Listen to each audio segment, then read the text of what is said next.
कारवान के मजलिस सीट में असम्बली कौसर मोइनुद्दीन ने नदीम कॉलोनी, बगदादी कॉलोनी वगैरह का दौरा करते हुए हालिया बारिश और सैलाब के मुतासरीन में हुकूमत की तरफ से मंजूरा 10,000 रुपये की रकम के अलावा 500 राशन किट्स और 1,000 ब्लैंकेट्स तकसीम किए।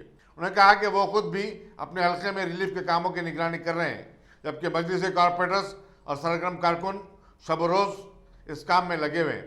आज के दौरे में कॉरपोरेटर मोहम्मद नसीरुद्दीन और दूसरे भी उनके हमरा थे। कौसर मोइनुद्दीन ने बादियाजा, नदीम कॉलोनी, शाहतम नगर, बालडी नगर में कायम किए गए रिलीफ कैंपों का मायना भी किया, जहां रहने वालों के लिए खाने पीने की अशिया और दवाएं सरबराह की जा रही हैं।